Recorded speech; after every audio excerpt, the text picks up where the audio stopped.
Majelis Kehormatan Mahkamah Konstitusi mendapatkan temuan dugaan Ketua Mahkamah Konstitusi atau MK Anwar Usman berbohong. Muncul indikasi Anwar berbohong soal alasannya tak ikut memutus 3 perkara terkait uji materi usia batas calon presiden dan calon wakil presiden yang akhirnya ditolak MK. Hal itu berdasarkan dugaan yang disampaikan salah satu pelapor dan kemudian dikonfirmasi terhadap para hakim konstitusi yang diperiksa. Sejauh ini MK telah memeriksa 6 hakim konstitusi, yakni Anwar Usman, Arief Hidayat, dan Eni Nurbaningsih pada 31 Oktober 2023. Kemudian Saldi Isra, Manahan Sitompul, dan Suhartoyo pada Rabu 1 November 2023. Ketua MK Jimli Asidiki mengatakan ketika itu ada 2 versi alasan Anwar tidak hadir, yakni karena Anwar menyadari ada konflik kepentingan dan alasan yang kedua karena sakit. Kronologi mengenai mangkirnya Anwar Usman dalam rapat permusyawaratan hakim putusan 3 perkara itu sebelumnya diungkap oleh Hakim Konstitusi Arief Hidayat lewat pendapat berbeda dalam putusan perkara nomor 90/PUU-21/2023.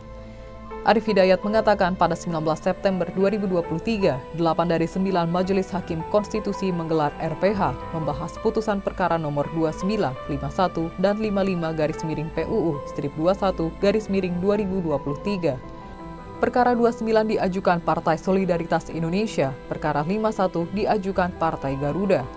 Kemudian perkara 55 dilayangkan sejumlah kepala daerah yang seluruhnya sama-sama menggugat batas usia minimum Capres-Cawapres. 3 perkara ini disidangkan dengan intens sejak 1 Mei 2023. Majelis Hakim mendengar keterangan ahli, pihak terkait Gerindra, serta Presiden dan DPR untuk perkara ini. Tanpa Anwar Usman yang merupakan ipar Presiden Jokowi itu, RPH menghasilkan putusan tegas dan konsisten dengan sikap mahkamah dalam putusan-putusan terdahulu berkaitan dengan syarat usia jabatan publik, yakni urusan itu merupakan ranah pembentukan undang-undang. Oleh karenanya, MK secara aklamasi menolak gugatan yang diajukan PSI, Garuda, dan para kepala daerah tersebut. Namun dalam RPH berikutnya, menurut Arief, Anwar Usman menjelaskan bahwa ia tak ikut memutus perkara PSI, Garuda, dan para kepala daerah karena alasan kesehatan.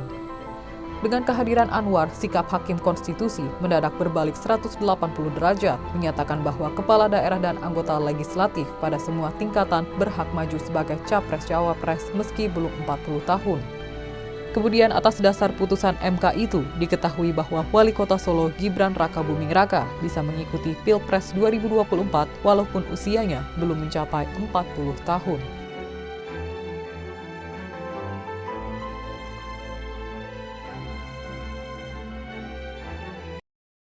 Jangan lupa follow, like, dan subscribe sosial media Tribun Jateng. Download Tribun X sekarang, menghadirkan lokal menjadi Indonesia.